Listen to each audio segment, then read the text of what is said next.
하나님 말씀은 여호수아 6장 8절부터 16절까지입니다. 여호수아 6장 8절부터 16절까지의 말씀 읽어 봉독해 올려드리겠습니다. 여호수아가 백성에게 이르기를 마침에 제사장 일곱은 양각 나팔 일곱을 잡고 여호와 앞에서 나아가며 나팔을 불고 여호와의 언약궤는 그 뒤를 따르며 그 무장한 자들은 나팔 부는 제사장들 앞에서 행진하며 후구는 궤 뒤를 따르고 제사장들은 나팔을 불며 행진하더라. 여호수아가 백성에게 명령하여 이르되 너희는 외치지 말며 너희 음성을 들리게 하지 말며 너희 입에서 아무 말도 내지 말라. 그리하다가 내가 너희에게 명령하여 외치라 하는 날에는 외칠지니라 하고 여호와의 궤가 그 성을 한 번 돌게 하고 그들이 진영으로 들어와서 진영에서 자니라. 또 여호수아가 아침에 일찍이 일어나니 제사장들이 여호와의 궤를 메고 제사장 일곱은 양각 나팔 일곱을 잡고 여호와의 궤 앞에서 계속 행진하며 나팔을 불고 무장한 자들은 그 앞에 행진하며 후구는 여호와의 궤 뒤를 따르고 제사장들은 나팔을 불며 행진하니라. 그 둘째 날에도 그 성을 한 번 돌고 진영으로 돌아오니라. 여섯 동안을 이같이 행하니라. 일곱째 날 새벽에 그들이 일찍이 일어나서 전과 같은 방식으로 그 성을 일곱 번 도니 그 성을 일곱 번 돌기는 그날 뿐이었더라. 일곱 번째에 제사장들이 나팔을 불 때에 여호수아가 백성에게 이르되 외치라 여호와께서 너희에게 이 성을 주셨느니라. 아멘. 보이지 않는 믿음으로 보이는 순종을 합시다라는 제목으로 하나님 말씀을 나누려고 합니다.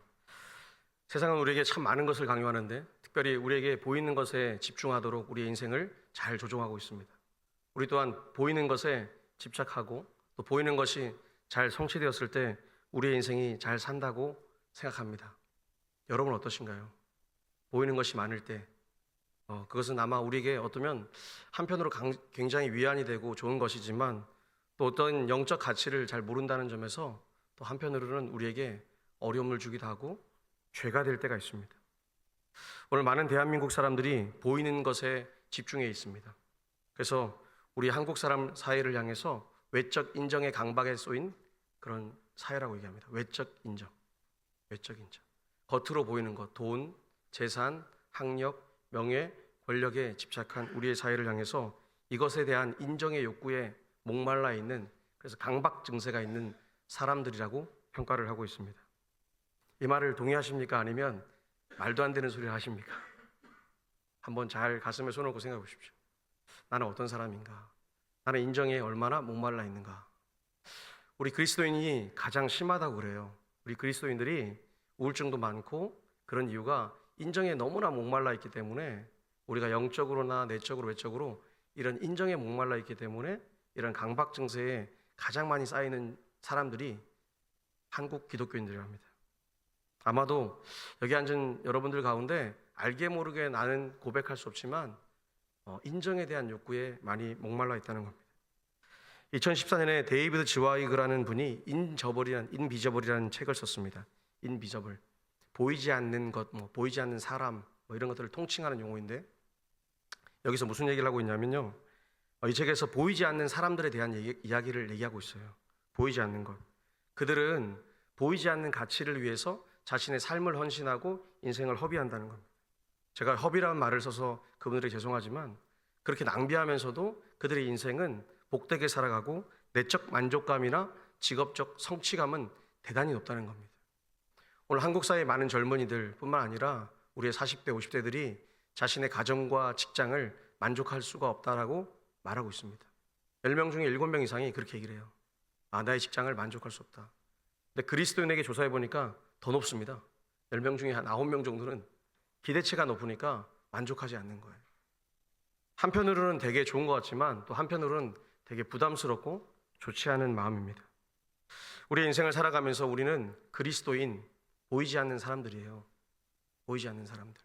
보이지 않는 영적인 가치를 추구하고 그것을 향해서 달려가는 사람들이 우리인데 우리는 보이는 가치에 매몰되어 있다는 것이 참 안타깝습니다. 오늘 동부장로교회는 어떻습니까? 보이지 않는 가치에 내 인생을 걸고 있습니까? 아니면 보이는 것에 내 인생을 걸고 있습니까?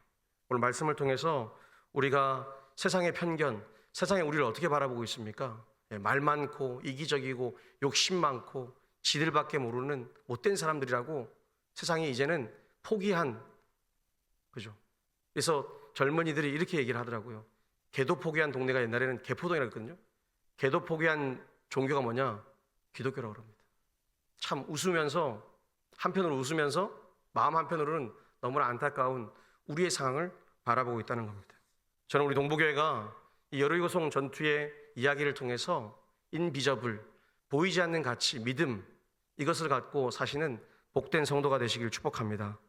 그럼 오늘 보이지 않는 믿음이 뭐냐? 이 보이지 않는 믿음이 오늘 11절과 14절에 등장하고 있습니다. 우리 11절, 14절을 함께 같이 읽겠습니다. 여호와의 개가 그 성을 한 번 돌게 하고 그들이 진영으로 들어와서 진영에서 자니라. 아멘. 14절도 같이 읽겠습니다. 그 둘째 날에도 그 성을 한 번 돌고 진영으로 돌아오니라. 엿새 동안을 이같이 행하니라. 아멘. 자, 이제 공통된 얘기는 성을 빙빙 한 바퀴씩 돌라고 하는 아주 단순한 행동을 하나님이 말씀하셨습니다. 여리고성을 정찰했을 때 나온 결과 어땠을까요? 성벽의 두께가 이제 고고학 발굴된 당시에 5m, 거의 다 발굴된 건 아닌데 발굴된 현재까지 보면 5m에서 6m 사이에 벽이 있고 그 벽 사이에 사람이 죽어 있고 그리고 이렇게 집이 있거나 아니면 옹벽이 있습니다. 그 뒤에도 5m에 또 벽이 이렇게 있는 거예요. 합이 10m 정도 됩니다. 중간 사이에 벽까지 합치면 옹벽이나 사람을 합치면 한 13에서 14m에 이르는 굉장히 두꺼운 철옹성입니다. 그러니까 주전 3,500년 전에 이렇게 큰 성을 짓는다라는 것은 어쩌면 대단한 것 같아요. 물론 이걸 딱 보니까요, 한 번에 지어진 게 아니라 여러 번 나누어서 오랜 시간 동안 지었습니다. 그러니까 첫 번째 벽을 짓고 내벽을 짓고 그 시간 일러서 사람들이 살고 또 다시 외벽을 지은 거예요. 굉장히 오래된 성입니다. 실제로 역사가 존재하는 인류 역사의 가장 오래된 성이 여리고성입니다. 놀랍지 않습니까? 한 번도 무너진 적이 없어요. 그러니까 보통 메소포타미아 문명을 주전 쫙 합쳐가지고 한 6,500년이라 봤을 때, 6,500년 봤을 때 한 번도, 그러니까 이스라엘 역사 2,000년을 딱 빼고 나면 4,000년 동안 한 번도 무너진 적이 없는 진짜 철옹성이에요. 진짜 철옹성. 우리나라 역사를 보면요, 한 300년만 버텨도 그 성을 와, 철옹성 이렇게 얘기를 해요. 대표적인 게 고구려의 성들을 철옹성이라 불렀습니다. 근데 4,000년 넘게 한 번도 침략을 받은 적이 없지는 않겠죠. 침략을 받았겠죠. 근데 무너지지 않았습니다. 정찰병을 보냈습니다. 정찰하고 왔습니다. 어땠을까요? 네, 이거 장난 아니다. 그죠? 갈 수 없다. 할 수 없다. 아마 이런 마음이 은연중에 들었을 겁니다. 그래서 계속해서 하나님은 점검하죠. 두려워하지 말라. 갈 수 있다. 너희 수치를 내려놔라. 할 수 있다. 계속해서 우리가 잘 알고 있는 것, 실패 뒤에 다가올 부끄러움, 그리고 안 되는 것에 대한 부끄러움, 그래서 좌절감, 이것들을 다 내려놓고, 그 두려움을 내려놓고 하나님을 보라고 말씀하신 겁니다. 그래서 하나님은 오늘 어떻게 말씀하시냐? 매일매일 제사장이 먼저 나가서 싸우라는 거예요. 여러분, 싸움을 할 때 누가 먼저 가야 되겠습니까? 힘이 세고 고되니까 드라마처럼 힘이 세고 몸이 우락부락한 남자가 나가서 싸워야 되는데, 가장 연약하고 매일매일 예배를 드리는 제사장이 선두에 서서 양강나팔을 불고 싸우라는 겁니다. 고대의 전투 방식과 완전 다른 거예요. 중동의 역사에 한 번도 이렇게 전투를 벌인 적이 없습니다. 물론 가나안 전투를 벌이는 이스라엘 역사 속에서도 딱 한 번, 지금 여리고 성투만 이렇게 행동합니다. 나머지는 어떻게 하냐? 동일하게 고대의 방식으로 싸우기 시작해요. 힘센 남자들이 가서 피 튀기게 싸우고 성벽을 오르고 그래서 죽이고, 그런 장면이 그대로 연출됩니다. 근데 왜 이 전투에서만큼 하나님은 하나님의 삶을, 하나님의 방식을 고수하셨는가? 이게 참 중요한 것 같습니다. 왜 그러셨냐? 너희들이 약속을 믿는 믿음이 있느냐 없느냐를 보고 싶은 거예요. 우리도 마찬가지예요. 우리가 구원받았을 때 그 믿음을 확정해 나가는 삶 속에서 살아가는 건 우리의 몫입니다. 그런데 그 믿음의 싸움의 가장 중요한 결정, 구원받느냐 구원받지 않느냐의 이 싸움은 하나님이 하신 거예요. 그러니까 우리의 몫이 아닌 거예요. 가끔 두려울 때 있지 않습니까? 내가 이렇게 신앙생활 엉망으로 하는데, 주일에 한 번 예배 드리는데, 내 맘대로 사는데, 내 욕심을 위해 사는데, 여리고 성벽을 쌓아두고 내 인생의 가치를 위해서 내가 좋은 차 타고 좋은 집에 살고 돈을 모으고 좋은 학력을 얻으려고 사는데 왜 하나님이 일하셔야 하는가? 그건 여러분의 몫인 겁니다. 그런데 오늘 하나님은 중요한 얘기를 하고 있어요. 구원을 얻을 때, 믿음이 생겨날 때 가장 중요한 것은 누가 하시냐? 하나님이 하신다는 거예요. 할렐루야. 여러분이 한 게 아니에요. 구원은 하나님이 주셨다는 거예요. 오늘 그것을 확정하라는 거예요. 그래서 보이지 않는 믿음을 가지라는 거예요. 보이지 않는 그 믿음을 갖고 있어야 예배 드릴 수 있고, 이 예배 드리는 시간이 나의 인생에 허비되는 시간이 아니고 내 인생을 일주일 동안 살아가는 힘이 되고 활력소가 되는 거예요. 그리고 그 하나님이 일하시는 그 일주일간의 내 삶 속에서, 일상의 삶 속에서 그 하나님이 일하시도록 나는 뭐 하면 돼요? 기도하고 살아가면 되는 거예요. 오늘 그 방식을 얘기하는 거예요. 한번 생각해 보세요. 일주일 동안 첫날 저 같은 목사, 꼭 맞진 않죠. 그죠? 제사장 같은 사람이 나팔을 불기 시작했어요. 아니, 우리 손성원 장로님이 나와서 노래를 부르면서 앞으로 움직여요. 여리고 사람들이 뭘 받겠습니까? 쟤네들이 미쳤다. 그죠? 쟤네 좀 약간 모자라다. 60만 명에 대한 남자들이 빙빙 돌고 여자와 아이들은 뒤에서 노래 부르고 있고, 야, 쟤네 좀 약간 모자라다. 완전 모자라지 않습니까? 만약에 6일 동안에 한 명이라도 파발을 띄워서 나가서 가나안 연합군이 내려오는 순간 그냥 뒤통수를 후려치는, 그야말로 전멸할 수 있는 그 상황에서 뒤도 돌아보지 않고 열심히 노래 부르고 찬양하는 거예요. 마음속으로. 그것도 마음속으로. 오늘 중요한 게 이겁니다. 오늘 10절에 보니까 어떻게 했냐? 여호수아가 백성에 명령하여 이르되 너희는 외치지 말며 음성을 들리게도 하지 말고 너희 입에서 아무 말도 내지 말라. 이게 참 중요해요. 3번이나 걸쳐서 얘기해요. 외치지 말고, 들리게도 하지 말고, 심지어 입에서 옹알옹알 하지 말라. 이게요. 옹알옹알. 아주 이거 잔인합니다. 여러분, 아침에 해가 떠서 저녁에 해질 때까지 빙빙 도는 거 아닙니까? 한번 크게, 진짜 하루 종일. 근데 얼마나 입이 간지럽겠어요? 얘기하고 싶지 않겠어요? 아니세요? 제가 한번 직장에서 일하는 걸 한번 따라가 볼까요? 얼마나 입이 간지러워요. 똑같은 겁니다. 6일 동안 그걸 하지 말래요. 6일 동안 가만히 입을 다물래요. 그러고 나서 하나님이 어떻게 일하시는지 보라는 겁니다. 오늘 이 침묵이 주는 힘이 있습니다. 침묵이 주는 힘. 두렵잖아요. 사람은 두려우면 뭐하죠? 소리 지르죠. 그죠? 불리하거나 두렵거나 이 모든 상황, 내게 하여튼 뭔가 한 가지 안 되는 상황 속에서 사람은 두려워서 소리를 지르고 몸이 바스바스 떨리는 겁니다. 그런데 하나님은 그걸 원하지 않으신 거예요. 믿음이 있지 않느냐? 너희가 보이지 않는 믿음이 있기 때문에 그 믿음을 가지고 사는 사람들 아닌가? 오늘 그 하나님이 그들에게 6일 동안 침묵하라고 한 겁니다. 오늘 그들이 침묵했습니다. 오늘 이 침묵 속에 담긴 믿음, 이 히브리어로 에무나, 이 히브리어에 보면, 용례를 보면 이 에무나에 뭐가 있냐면 흔들리지 않고 살아가는 중심이라는 뜻이 있어요. 무슨 말이에요? 세상이 막 흔들어대고 이게 맞고 저게 맞고, 오늘 한국 사회처럼 나라가 두동강이 나서 이게 맞습니다 저게 맞습니다 하고 싸우는 그 양 진영에 다 기독교가 있습니다. 입을 누구도 다물지 않고 소리를 지르기 시작하는 거예요. 내 목소리를 들어달라고. 누가요? 사람들이. 아니잖아요. 오늘 뭐라 그러냐?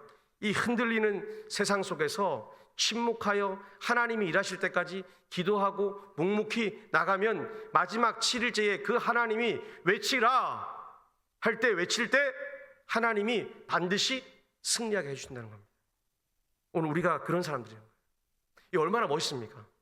드라마틱한 인생 아닙니까? 진짜 한편의 드라마 아닙니까? 우리가 매일 지고 매일 지는 것 같은데, 우리 인생이 매일 무너지는 것 같은데, 우리가 언젠가는 반드시 승리하는 날이 있다는 겁니다. 우리 동부교회가 그런 교회 되게 축복합니다. 반드시 될 겁니다. 제가 사실은 금요일날 너무 세게 기도해가지고 편도선이 이렇게 좀 부었어요. 근데 오늘 새벽부터 목소리가 안 나오더라고요. 근데 오늘 기도를 했습니다. 목양실에서 앉아서 하나님 2부까지만은 좀 잘 처리해 주세요. 2부까지만. 지금 잘 버티고 있습니다. 땀도 나고 열도 막 나고 이러는데 하나님께서 오늘 설교하는 끝날 때까지는 좀 지켜줬으면 좋겠다. 그런 마음이 간절합니다. 죄송합니다. 물 좀 먹겠습니다.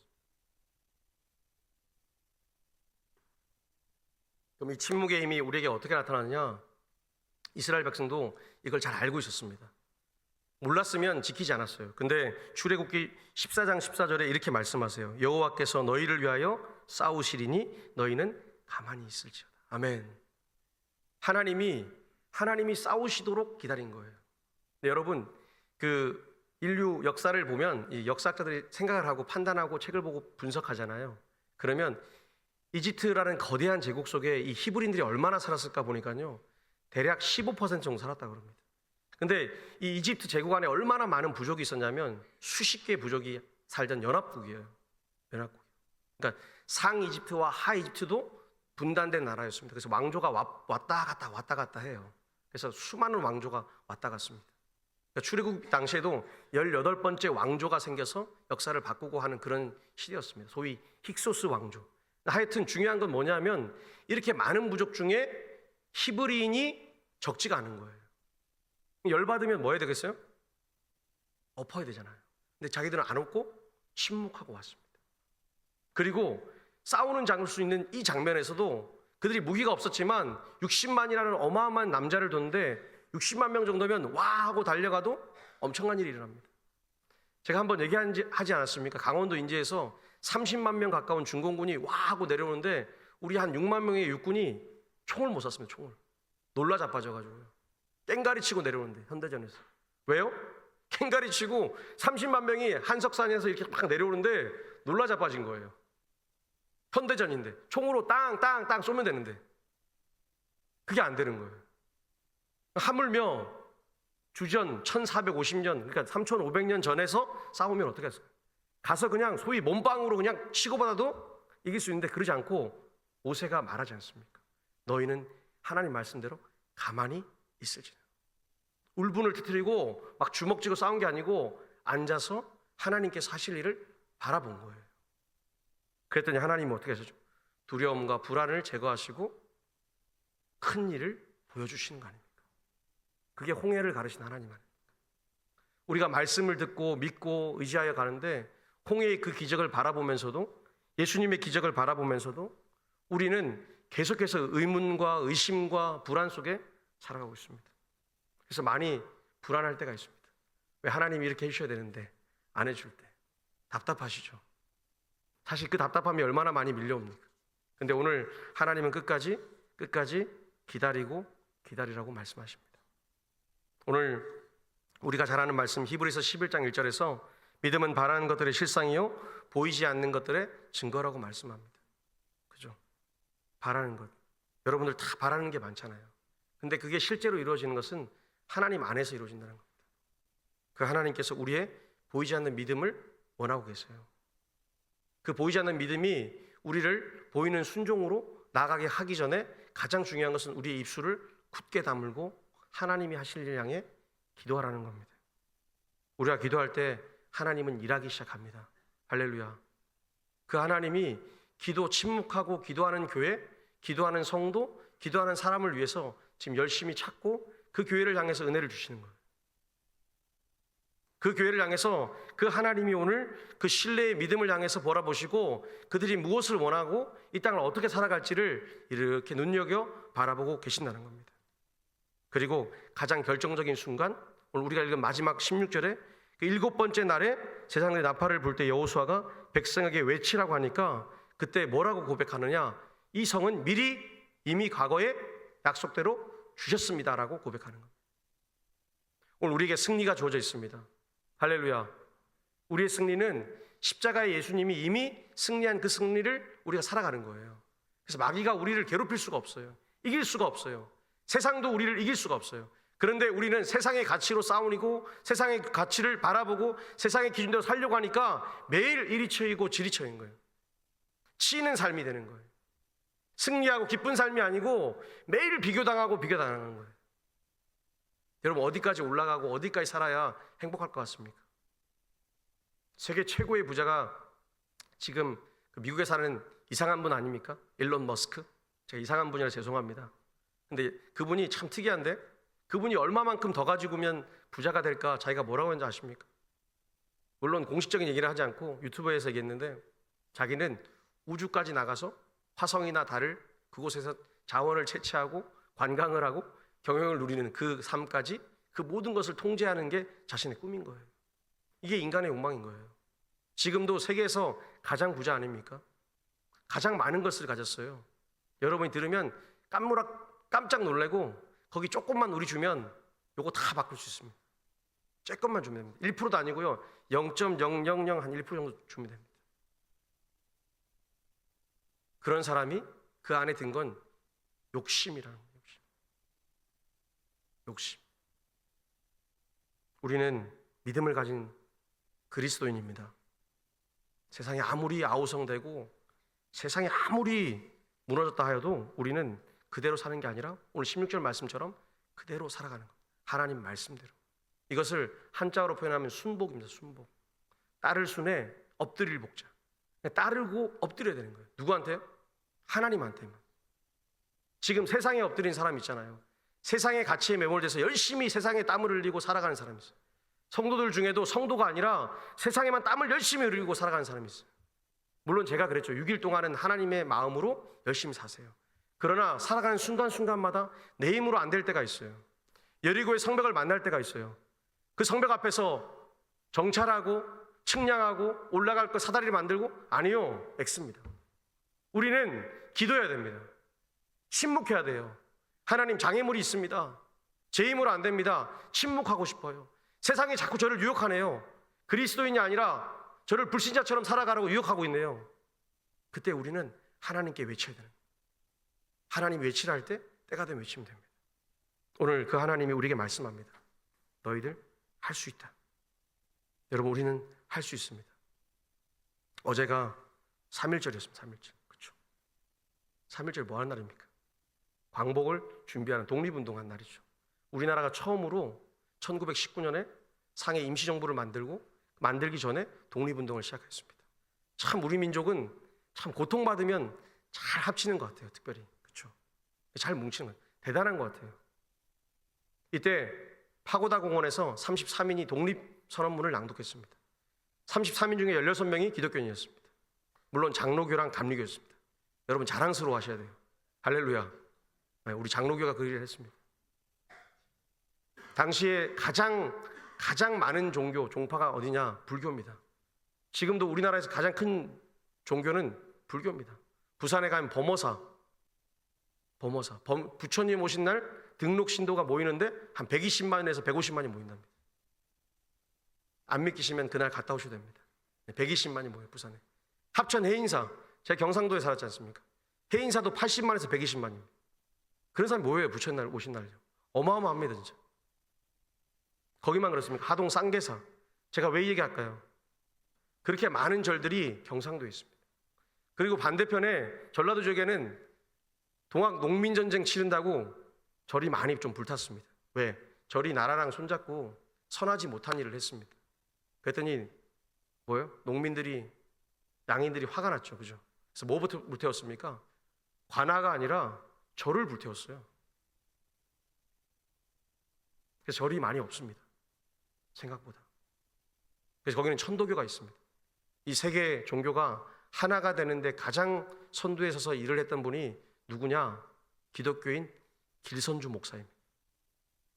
그가 우리나라 최초의 장로교 목사입니다. 안수를 받은.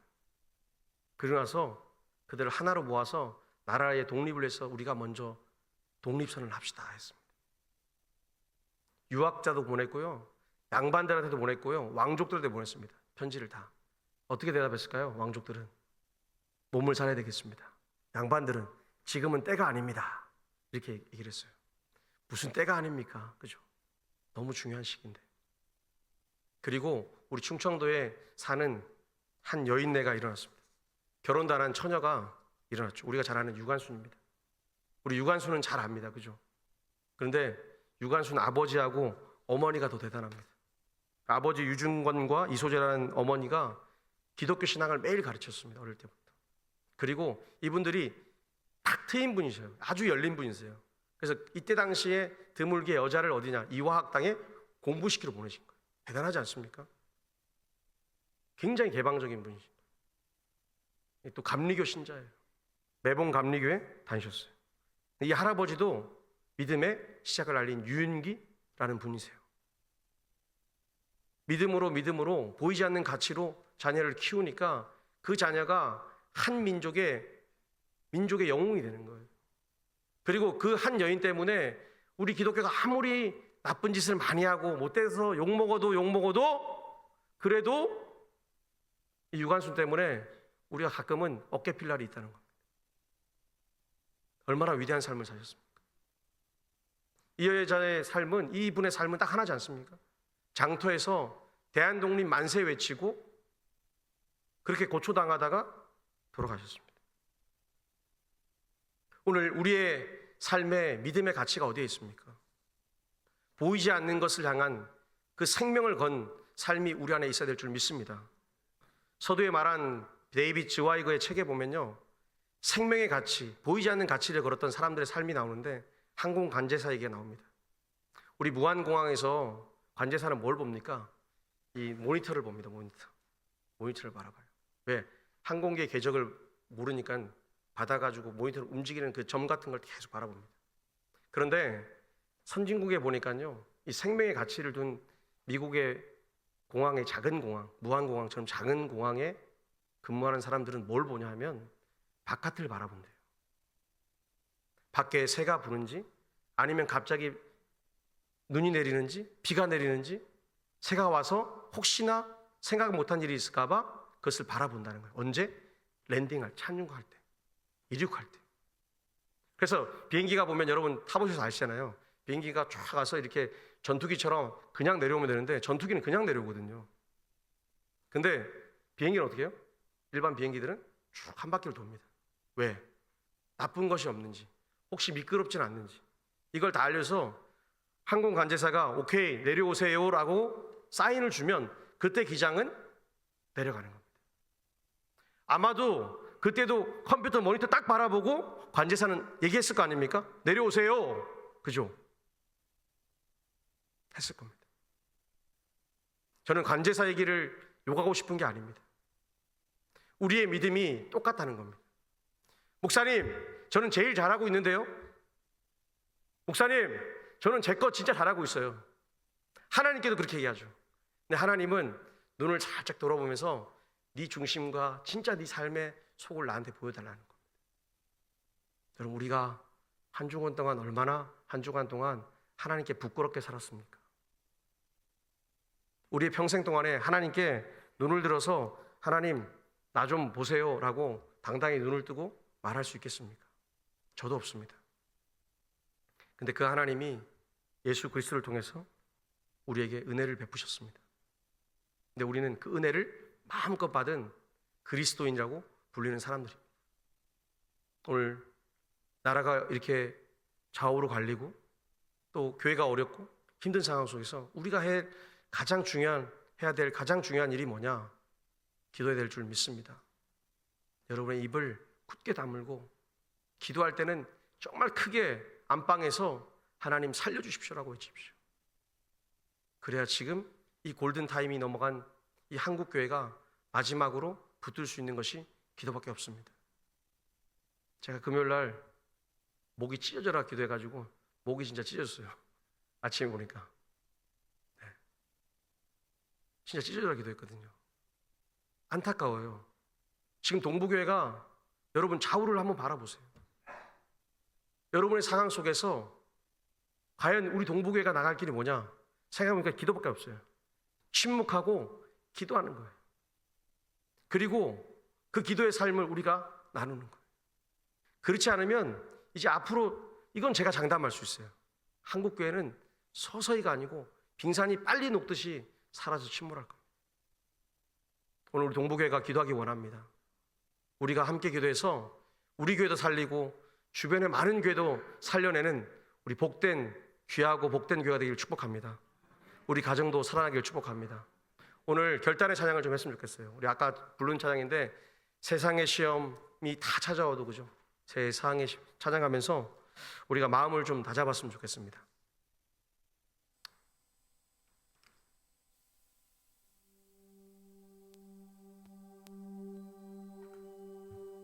가사 좀 띄워주십시오.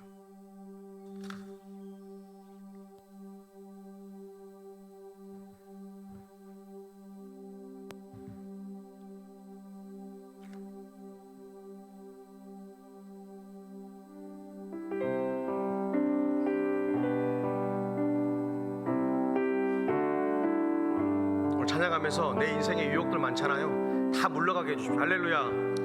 얼굴 웃으시고 하나님 물러가게 하실 줄 믿습니다. 아멘. 우리 힘차게 찬양하면서 하나님 고백하는 결단의 찬양하겠습니다. 세상의 유혹 시험이 내게 몰려올 때에 나의 힘으로 그것들 모두 이길 수 없네. 거대한 폭풍 가운데 위축된 나의 영혼 어찌할 바를 몰라 헤매이고 있을 때 주를 찬양 주를 찬양 손을 들고 찬양 전쟁은 나에게 속한 것 아니니 주를 찬양 손을 들고 찬양 전쟁은 하나님께 속한 것이 세상 첫 번째 다시 부르겠습니다. 세상의 유혹 시험이 내게 몰려올 때에 나의 힘으로 그것들 모두 이길 수 없네. 거대한 폭풍 가운데 위축된 나의 영혼 어찌할 바를 몰라 헤매이고 있을 때 주를 찬양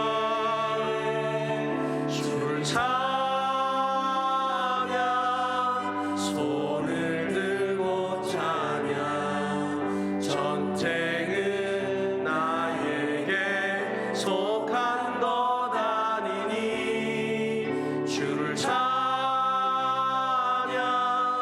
손을 들고 찬양 인생은 하나님께 속한 것이니 우리 가슴에 손을 얹고 결단의 기도 같이 했으면 좋겠습니다. 하나님, 전쟁도 인생도 공부도 내 삶도 하나님께 속해 있습니다. 내가 속한 게 아니잖아요. 내가 살아온 게 아니잖아요. 근데 왜 자꾸 내가 살아온 것처럼 포장하고 그렇게 말합니까? 하나님, 내 인생, 내 남은 인생 하나님의 것인데 하나님께서 이 전쟁 이기게 하시고 우리 자녀들, 우리 손주들, 손녀들 그 삶도 하나님이 이기게 해주십시오. 이게 믿음입니다. 보이지 않는 믿음으로 하나님 승리할 수 있는 우리 동부교회가 해달라고, 동부교회가 되게 해달라고 우리 간절히 한번 같이 기도하겠습니다. 하나님 아버지 감사합니다. 은혜를 구합니다. 은혜를 구합니다. 하나님 도와주시옵소서. 하나님, 세상의 유혹 시험이 내게 몰려올 때가 있습니다. 인생이 하나님 아버지 많은 것들이 몰려올 때가 있습니다. 하나님 은혜를 부어주시옵소서. 오늘 이 찬양의 가사처럼 하나님 아버지, 내가 이길 수 없는, 내가 감당할 수 없는 세상의 많은 것들, 많은 유혹들과 어려움 속에 살아갈 때가 있습니다. 주님, 우리 성도들을 아버지 믿음의 길로 인도해 주시고 그 믿음의 놀라운 능력을 인도해 주시고 아버지 하나님 구원의 능력을 가지고 이 땅에서 승리할 수 있도록 도와주시옵소서. 하나님 아버지, 우리 중고등부 아이들이 있습니다. 주일학교가 있습니다. 청년들이 있습니다. 내 인생을 내가 결정할 수 없고 내가 살아갈 수 없음을 고백하게 하여 주시고 그때 하나님 나타나셔서 역사하시고 인도하셔서 우리의 인생길을 열어주시옵소서. 오늘 하나님 간절히 바라고 원합니다. 동부교회를 하나님 믿음의 길로 인도하여 주시옵소서. 구원의 능력의 길로 인도하여 주시기 원합니다. 오늘도 이 예배드림의 기뻐함으로, 아버지 예배드림의 감사함으로 하나님 우리가 살아날 수 있도록 도와주시옵소서. 주여 용서하시고 도와주시옵소서. 주님 고백합니다. 하나님 아버지 은혜를 베풀어 주시옵소서. 하나님 우리의 인생길 아버지 하나님 얼마 남지 않았다면 예수의 믿음을 붙잡아야 될 것이고 믿음으로 살지 않는다면 하나님 우리에게 남은 것은 딱 두 가지밖에 없습니다. 천국이냐 지옥. 하나님 아버지 우리의 삶을 인도해 주십시오. 하나님 아버지 우리의 삶을 인도해 주십시오. 주여 용서해 주시고 도와주시옵소서. 하나님 이 믿음이 무너지지 않게 해주시고 아버지 이 거룩한 믿음이 이 보이지 않는 믿음이 하나님 아버지 보이는 그 순간까지 향해서 순종의 역사를 침묵의 기도로 써내려가는 우리가 되기를 소망합니다. 하나님 역사하여 주시옵소서. 하나님 감사합니다. 사늘날 동안 하나님 앞에 이 침묵의 기도가 끊이지 않는 우리 동복교회가 되게 축복하여 주시옵소서. 말씀 앞에 순종하고 보이지 않는 이 믿음을 가장 최고의 가치로 여기고 살아갈 때 우리의 인생이 반드시 흥황할 줄 믿습니다. 하나님 우리의 전쟁, 우리의 인생, 우리의 공부, 우리의 삶 모두가 하나님께 드려지고 하나님이 다 이끄시는 아름다운 삶이 되기를 축복합니다. 나에게 주어진 어려운 상황들, 여리고 성벽 같은 무거운 문제들, 힘든 어려운 모든 것들이 우리 주님께 아뢰할 때마다 다 응답받고 회복되는 우리 동복교회가 될 수 있도록 축복하여 주시옵소서. 감사하고 예수님의 이름으로 기도드립니다. 아멘.